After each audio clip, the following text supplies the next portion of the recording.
Hi, it's Adam here, and today is the very first Modeling Excellence Monday. And when I say modeling excellence, it actually comes from NLP, which stands for Neuro-Linguistic Programming. And NLP is linked to hypnotherapy, but is kind of different. And where it overlaps is that the founders of NLP, which was John Grinder and Richard Bandler, modeled a very famous hypnotherapist called Milton Erickson, and lots of the language patterns of Milton Erickson became the Milton model. But what fascinated me about NLP in the early days, and we're going back maybe 30 years or so when I first discovered neuro-linguistic programming, was this idea that success leaves clues, and you can actually model the belief systems and the strategies from high performers. So that if someone had a particular strategy for motivation, if you elicited their strategy and you figured out what they did, then you could replicate that and have a similar level of motivation. It doesn't just apply to motivation. So because that was my early fascination with NLP, I thought I would introduce a feature on the podcast called Modeling Excellence Mondays. And each Monday, I'm going to find a world-class expert or thinker or someone with a particular resource state or capability, and we're going to distill and elicit these strategies. And then I'm going to turn them into a hypnosis session so that you get the ability to install an essence of that individual. And today we're going to start with a person who has become an archetype. They've become a symbol of relentless drive. And that person is David Goggins. So the mind has a governor, like a car. If you're driving a car and the car has a governor on it, the car may say 130 miles an hour, but the governor is set for 91. Once that governor sets in, you get to 91, that car starts doing this. The car wants to go. The car wants to go, but that fucking factory said, we're not going past 91. We have a factory, a nice governor in our brain, and it's a survival mechanism. It protects us from pain and suffering. And I think most people that have discovered David Goggins at some level, it might be on a podcast episode, it might be on a TV interview or through his world record attempts, are struck by a very unique mindset. Most humans, and I know this as a therapist, try to avoid discomfort. If things are difficult, if things are uncomfortable, if things require too much work, most, and I would say over 80%, would seek to avoid those kind of things. David Goggins is wired slightly different in the sense that he's like a moth to a flame. The difficult, the challenging thing is the appeal. And he became famous for a book that he then promoted with various podcast appearances called Can't Hurt Me. And that exemplifies his mindset, that by having the belief systems in the way that he does, he feels that he is immune from judgment and mockery and anything like that. The kind of things that bother most people, he's immune from, and not just social or emotional pain, but physical pain. A good example of that would be these ultra marathons and ultra races. And we're talking, it's an accomplishment for a lot of people to do a half marathon, so 13 miles. A marathon, very few people have done, but there are a breed of people out there that can run 100 miles and they can do Ironman races and all of those things. And with that comes a certain amount of pain. And David Goggins is known for a particular principle based on the idea of limitation. And he calls it the 40% rule. I started realizing that if in that moment you can answer those fucked up questions and you are now in charge of your brain versus your brain ruling you, That's where all that stuff comes from. So the 40% rule is all of that. You get to 40%, your brain says, we're done. Let's roll, man. This is starting to get painful. This is uncomfortable. So you sit down. And the 40% rule is that when you believe, not just think you might be, but believe you are absolutely at the very edge of your limits, when you've reached your limits, actually, he says that you're only 40% there to your limits and you've got 60% more in the tank. And what's really fascinating about that belief system is that limitations then become a mirage, because if each time you hit a limit and you have the evaluation that you're only 40% there, then the limitation gets further away. And when you hit the new limit, again, you're only 40% there. And what it means is that some people believe that we are limitless and we have unlimited potential. But this is actually a belief system that means that when the body is giving warning signs of saying, hey, time to rest now, time to stop, by having that belief system, it actually gives permission to keep going and therefore be able to disprove the intuitive signals that you've reached your limits. So the 40% rule is one of the things we're going to cover in this hypnosis session. The second is an element of accountability, like being brutally honest with yourself. You have to create the real reality. So that's what I call my accountability mirror in my book. That's the real reality. Where the fuck am I going to start from? So for me, I was lying to this, lying about that. So I had no starting point. Once you come face to face with who you are, you have a starting point. All right, I'm not real smart. I have no courage. I have no self-esteem. I have no nothing. Nothing. That's my starting point. Now we can move from there. What's good? What's bad? What needs to change? Auditing yourself. I have calluses on my hands because I lift weights.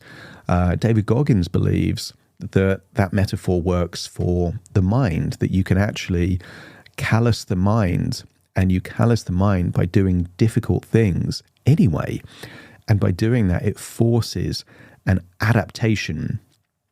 He also believes in this idea of a cookie jar, and the cookie jar is a metaphor for a memory bank, that actually sometimes you've got to dig deep into the cookie jar and remind yourself of what you've already accomplished when things get tough. And I think that's a really good resource state. It's a good reference, and it's definitely something he does, which is what the modeling excellence element is. So you're going to hear that and experience that in the hypnotherapy session. He also leverages the naysayers and the haters, and he calls it taking souls. Now, taking souls effectively is looking at the people that don't believe you have the capability and showing them that through defiance you can. And there's this element where he talks about kind of boot camps and kind of hell weeks, being the Army Rangers and the Navy SEALs, of looking at the instructors and showing them that he is not going to be broken. And when that happens, it takes their soul. Now, that's a very emotive way, but a lot of people have a polarity response where if someone says, you'll never be good enough to do that, that fires something up within them. So you're going to get that essence of taking souls from this hypnosis session. Discipline is kind of what he's known for. So his belief is that motivation is unreliable. If you need to be motivated to do the thing, you can't trust it because you're waiting to catch a feeling. But actually, you need to build a level of determination and discipline so that it doesn't matter how you feel. The ethos is fuck how you feel. Just do the thing that you set out to do, and holding yourself to that level of personal discipline and accountability is already going to put you in the top percentage of people that get things done. And then some people are always looking for a finishing line. They're always looking to kind of reach the point of, oh, now I can rest. His belief system is that you're never finished, that actually by setting a goal, you accomplish it, and then what's next? On with the next.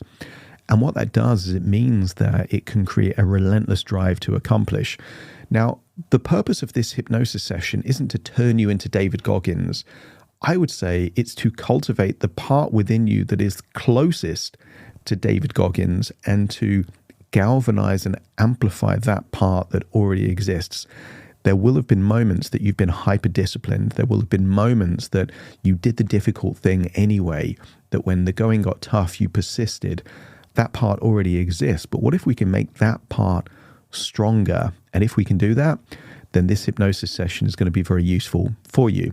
Now, this is the very first episode of Modeling Excellence Monday, and I need your help. So there's going to be a link in the description because I want you to nominate someone that you would want to model.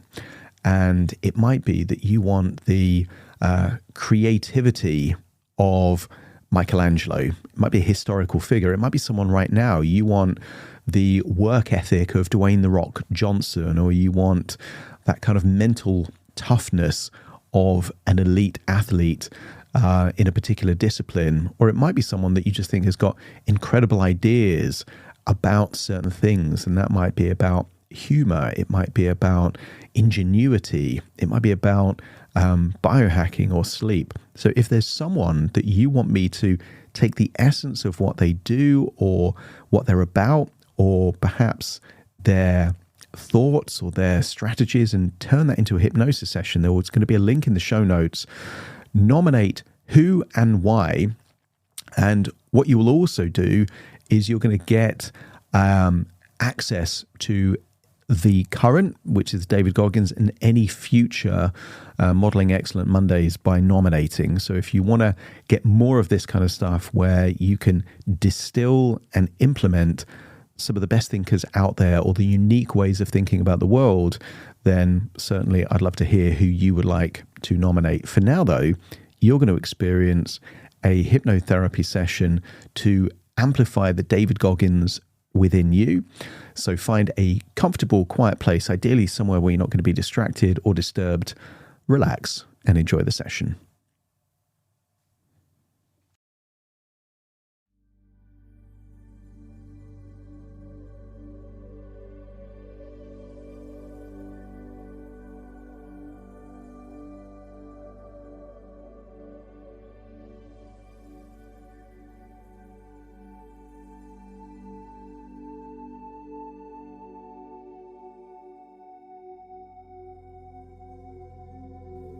Take a deep breath in, and as you breathe in that resourceful feeling of calm and relaxation, and as you exhale,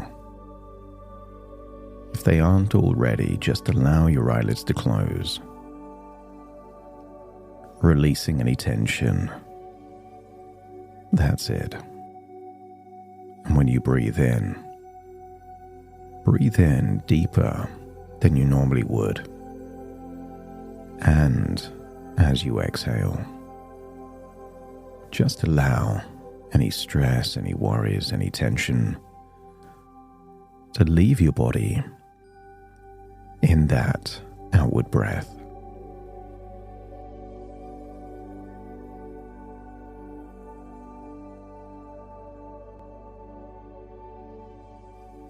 And the deeper you breathe, the more relaxed you feel. And the more relaxed you feel, the deeper you breathe. A wonderful cycle of ever increasing calmness and relaxation.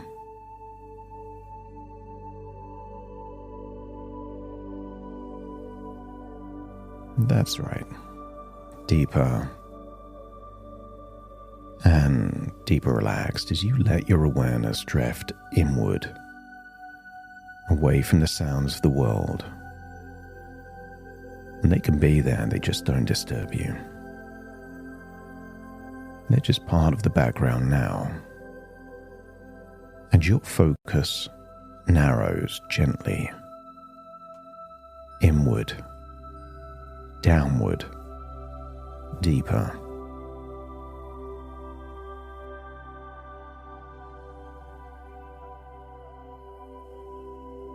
And I want you to drift to a place place within you, a place where a part within you that is disciplined, determined, relentless exists. And I want you to imagine that that place happens to be at the bottom of a staircase.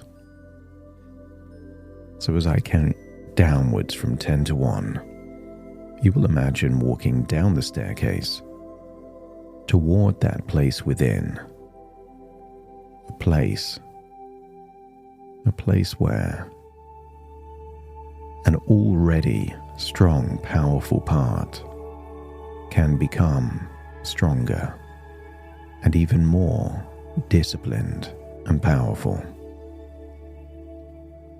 And as you imagine this staircase, imagine it could be made of wood, of marble, of brick,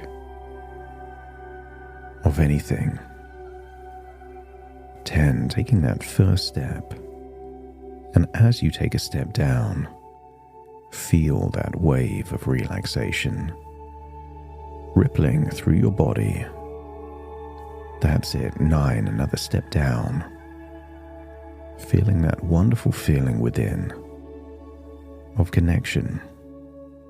8, another step down the staircase, feeling more comfortably relaxed now. 8, deeper relaxed now. That's it. 7, maybe you become aware of your arms getting heavier, limper, looser. 7 becomes 6, your legs start to relax. 5, even your internal organs start to relax now. Lungs, heart, stomach, down into your diaphragm, beyond the halfway point of the staircase toward that place. 4, focus on your gut, the second brain, the part within that you can call intuition. That's it. 4 becomes 3. Feel the relaxation going down your legs as you take yet another step down the staircase. 3 becomes 2. Closer now, as you can see that place of discipline. 2 becomes 1, approaching the base of the staircase. And 1 becomes 0. As you feel clear-minded, yet relaxed, focused, yet calm, as you arrive in that place within.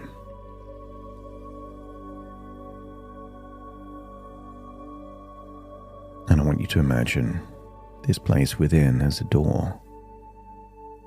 And this door leads to somewhere vast outside a landscape. Perhaps a desert, a mountain plateau, an open road. So as I count from 5 to 1, imagine opening the door, walking through the door, and finding yourself in that vast landscape. 5, putting your hand on the handle. 4, turning the handle. 3, opening the door. 2, walking through the door. And 1, closing the door behind you. As you now find yourself in that open space, real space. And here in this space, you are entirely yourself. No performance, no persona, just you. Maybe you can imagine feeling the ground beneath your feet. Solid, real, yours. And as you stand here, you become aware that what we're about to do is not something being done to you. It's something you're choosing. A deliberate step into a version of yourself that hasn't been fully activated, or perhaps a part within you haven't fully met yet. And yet you are ready. And I want you to recall a memory, a moment. It doesn't have to be dramatic. A moment where you stopped, where something in you said, "That's enough. I can't do any more. I can't go any further." A workout abandoned, a project put down, a conversation avoided or walked away from. A real moment where the voice said stop, and you listened and obeyed. And just notice that moment. Not with judgment, just with curiosity. And that voice has a good intention, but it's not the truth of you.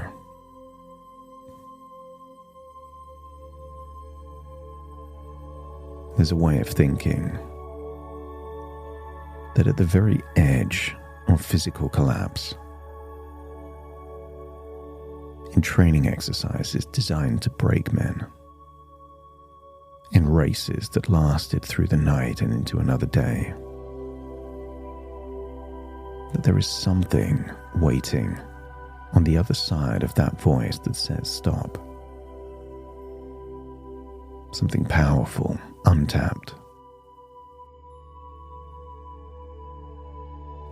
A reserve that most people never discover because they never push past the point where the alarm sounds.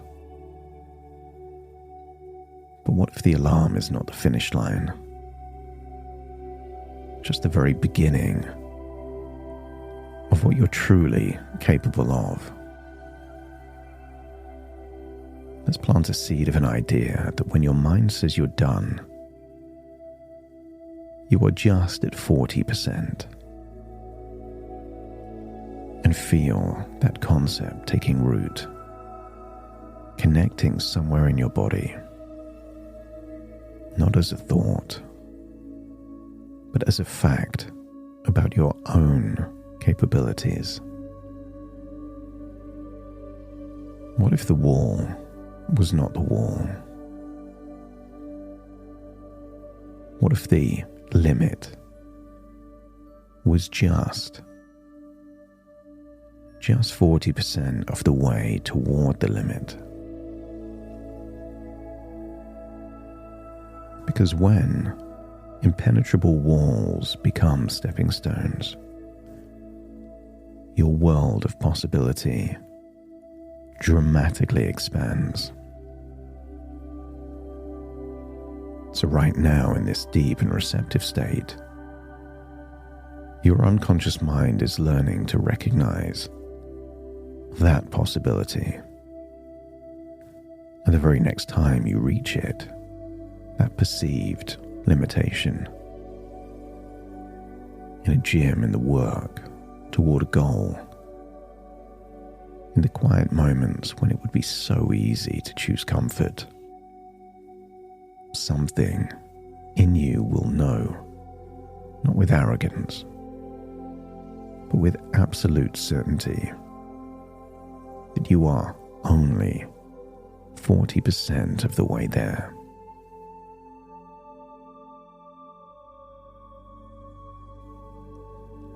Let's leave this landscape and imagine finding a full-length mirror, a clear, still mirror, and the person looking back at you isn't performing, isn't posturing, isn't managing impressions, isn't running the familiar stories about why things are the way they are. Imagine this is just you meeting yourself. And I don't want you to be nice to this version of you. I want you to ask the hardest question.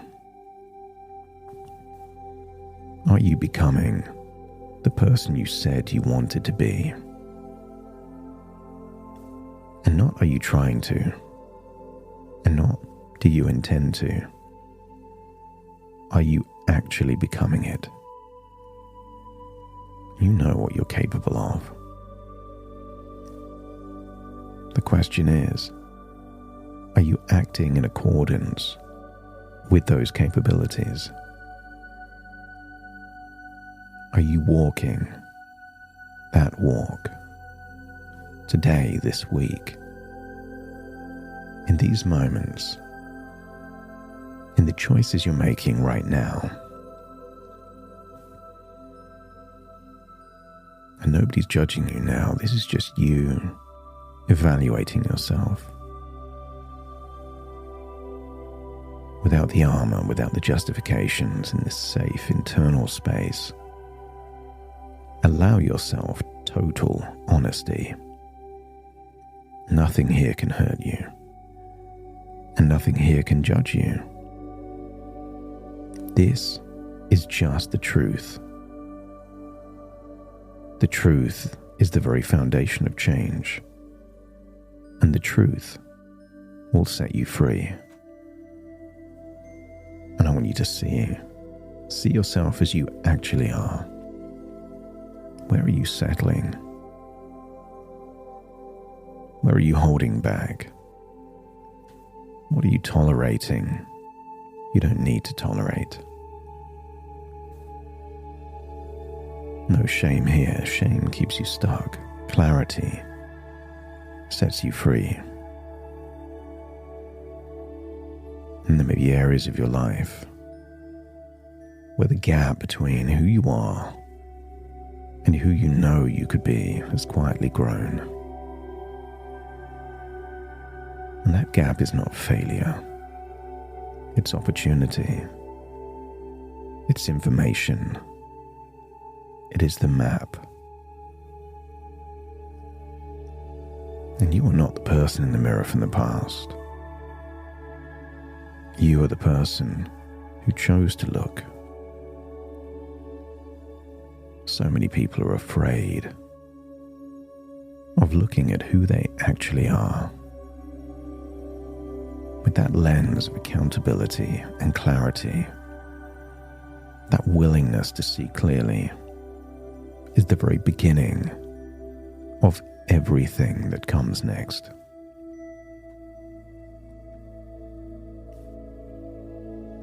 As you leave the mirror, I want you to think about the very skin on your hands after long, hard work.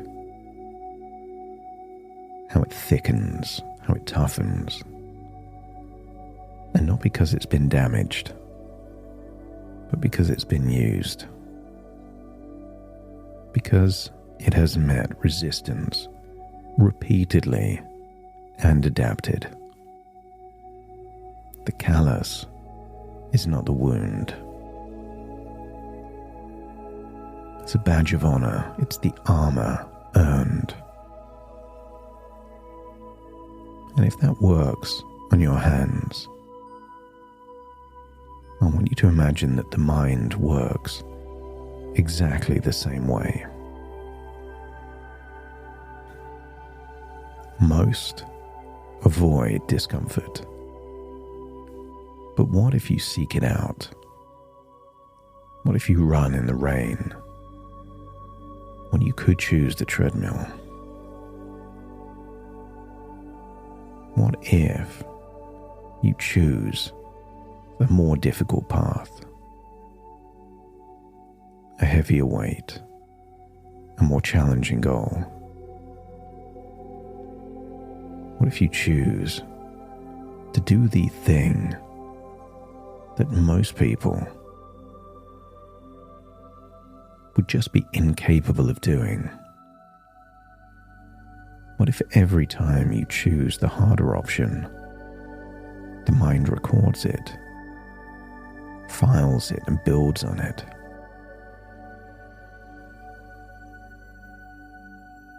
And now, in this moment, your unconscious mind is beginning to update its relationship with discomfort.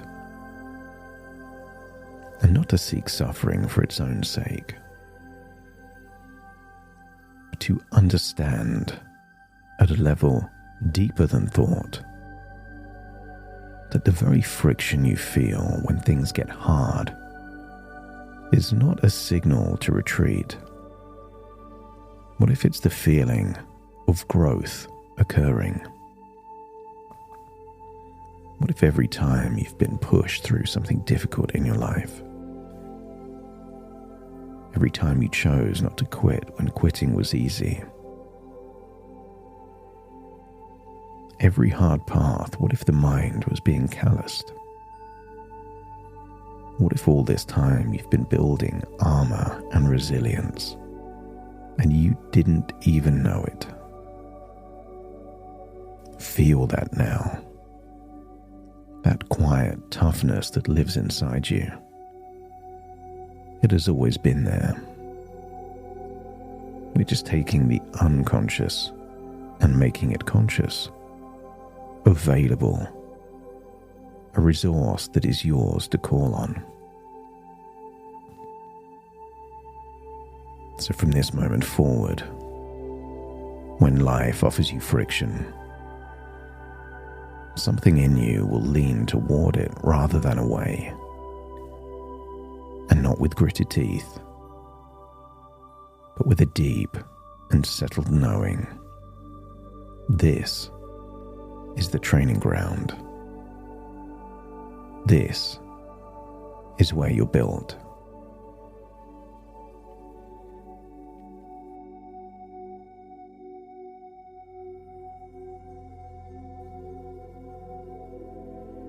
Let's go somewhere else, into your own history, into the evidence of who you already are. I want you to think of a memory of something hard, difficult, challenging that you survived. And it doesn't have to be dramatic. Maybe it was someone you lost and you moved through. A challenge you didn't think you could handle, and then you did. That difficult day you got through. A morning you showed up when everything in you wanted to stay in bed. A conversation you had the courage to have. I want you to think of just a moment. A victory. Observe that moment, and then step into it. You allow the moment to be relived, as you allow yourself to feel what it felt like to come out the other side of that difficulty. And now find another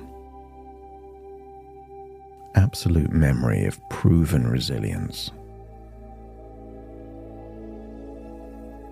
You did the difficult thing. You got through the other side. You turned the wall into the stepping stone. Step into it. And then imagine every moment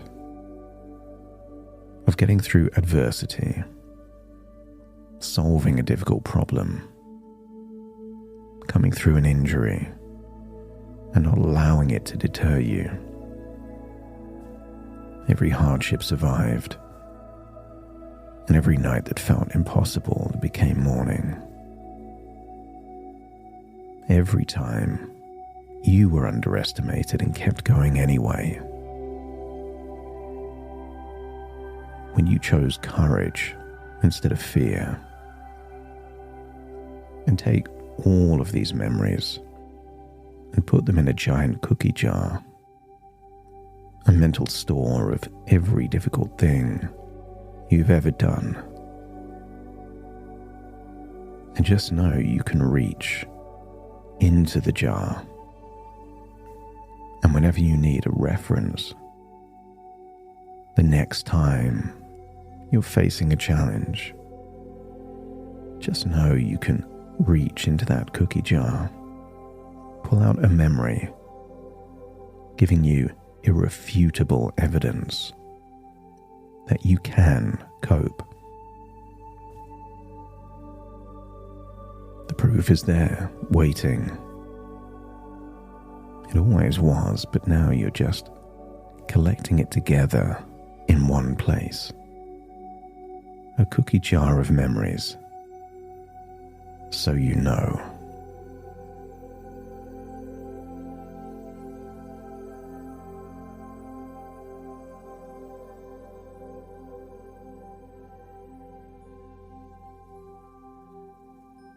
It's time to leave the cookie jar.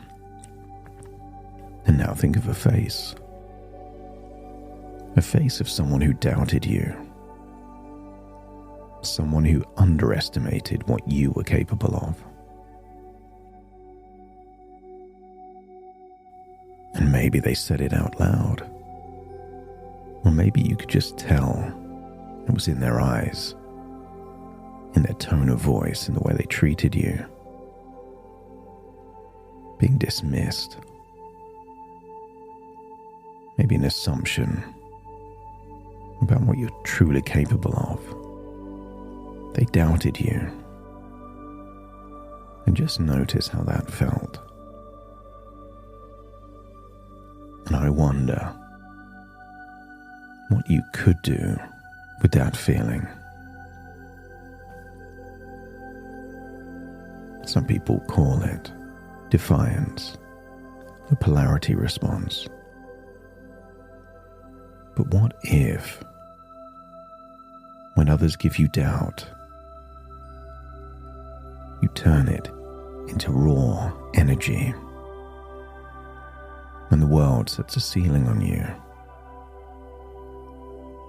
you can allow that ceiling to limit you or fuel you. And what if, by doing the very thing that people don't believe you can do, you get to take their soul, and not in anger, not in bitterness,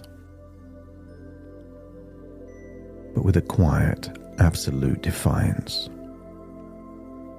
The kind that doesn't need to announce itself. The kind of defiance that shows up, that does the work. That ability to let the results speak for themselves. Because when people write you off, and you do the very thing they don't think you can, that's powerful. That defiance can be a superpower. And not as vengeance or rage, but as something deeper, colder, more certain. That part of you that will not obey and comply with the boxes they tried to put you in. What if every doubt placed on you is a gift? What if every person who wrote you off is a donor?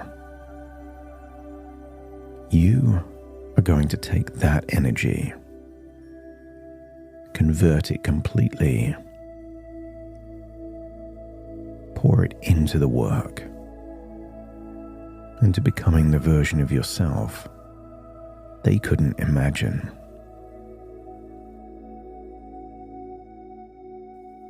Proving them wrong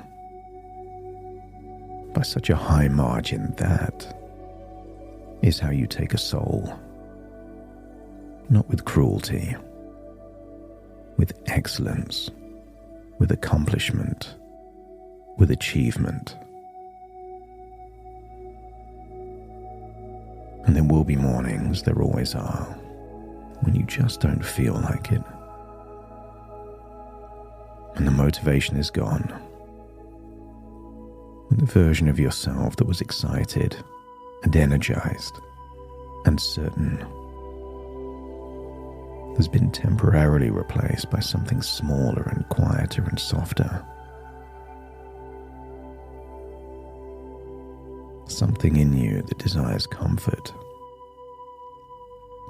That's not a crisis. It's just a random Tuesday. But what if you don't wait for motivation? What if you decide that motivation is not reliable enough to be a partner? It comes and it goes, and it's conditional, and it depends on how you slept and what you ate, and whether things are going well. And because none of those conditions are guaranteed, motivation is too fickle. So what if you build something that is not dependent on conditions?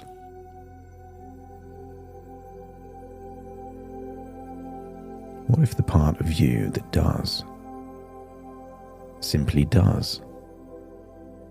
And not because it feels like it. Not because the music is playing and the fire is burning. But because doing is what you do. What if your identity determines your actions, not your mood?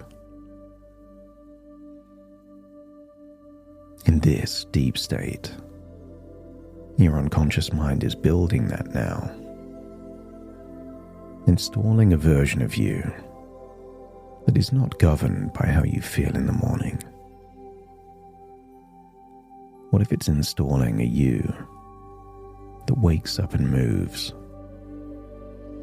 that does, that decides, because that is what you do, and that is who you are. A you that simply begins before the resistance has time to organize. A you that is already in motion before the excuses arrive. What if this is the shift from wanting to be disciplined to being someone for whom discipline is simply how things get done? Not willpower, identity, and not effort, character. Feel who you are when you're operating from that place. Notice how it feels to be that person.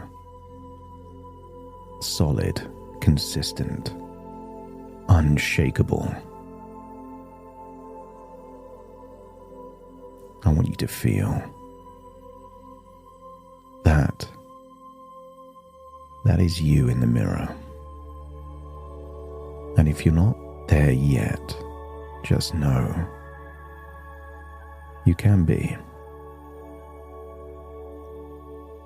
The clarity between where you are and where you want to be is what sets you free.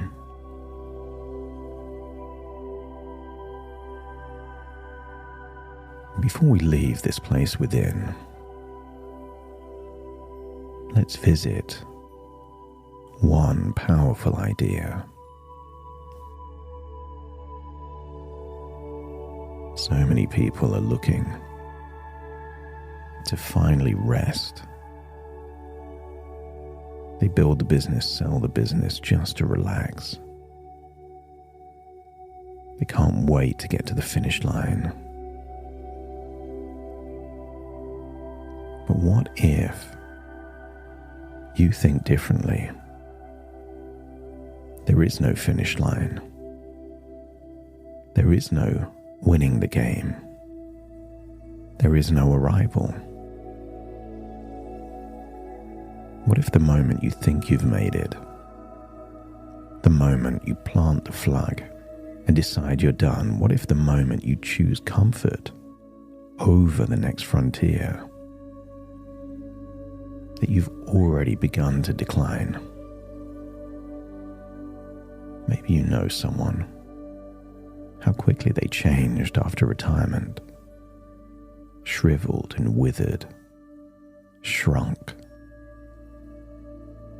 Or perhaps someone else, not dramatically but quietly, the way a fire fades when no one tends to it. But what if you never finish? Not because you're restless or anxious or unable to be at peace, but because the quest for greatness is not a project with a completion date. What if it's simply a way of being? A permanent orientation toward the very next version of yourself.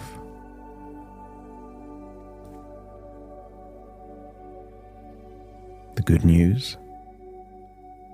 That orientation is not exhausting.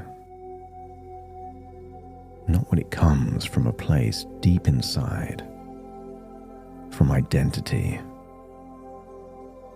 from a love of the game, rather than a desire to just complete the game, and not from fear of being left behind, but from that joy of being in motion towards something worthy.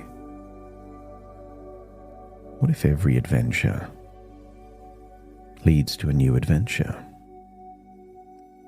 What if every time you complete one level of the game, you're given a slightly more challenging next level of the game?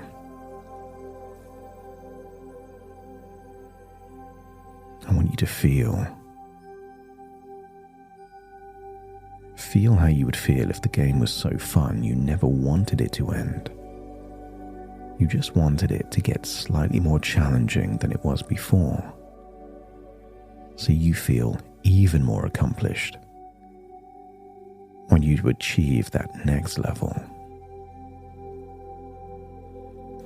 Just take a moment now to let everything you've experienced settle like seeds of ideas taking root. And you don't need to remember every word. Your unconscious mind has received what it needed. It's already working. And in the days ahead, you may notice clues in a dialogue, different, an idea to do the thing rather than avoid the thing. Don't be surprised if those clues become more frequent, compound, and every day, in every way, you find yourself becoming harder, mentally tougher, moving forward and closing the gap between where you are and who you're capable of becoming. It's time to leave this place now, allowing those seeds to expand their roots and suggest new ideas and insights. And very soon I will count from 1 to 10 to awaken you. And you will awaken refreshed, with clarity, with a new feeling of power, focus, and determination. So take a deep breath in through your nose and out through your nose. Wiggle your fingers, wiggle your toes. Connect and calibrate into the here and the now, as I now count from 1 to 10 to awaken you.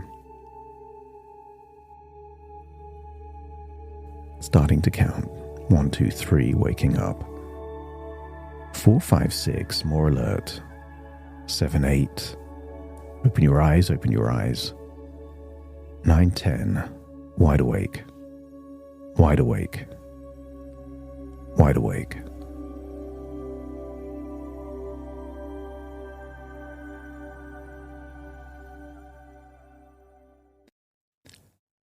Thank you so much for joining me on today's episode of The Hypnotist. If you've enjoyed this episode or got some value from it, please give it a 5-star rating and review. And maybe you know someone that would also benefit from this particular episode, in which case share the episode with them so they can also get the benefit too. And if you would like to listen to this episode where it's just the hypnosis, so no intro, no outro, no explanation, just the hypnosis and completely ad-free, there will be a link in the description where you can subscribe at a very low cost and only get access to the hypnosis. So if that's of interest, please check that out. Thank you again for being a regular listener of The Hypnotist, and I'll see you again soon for more.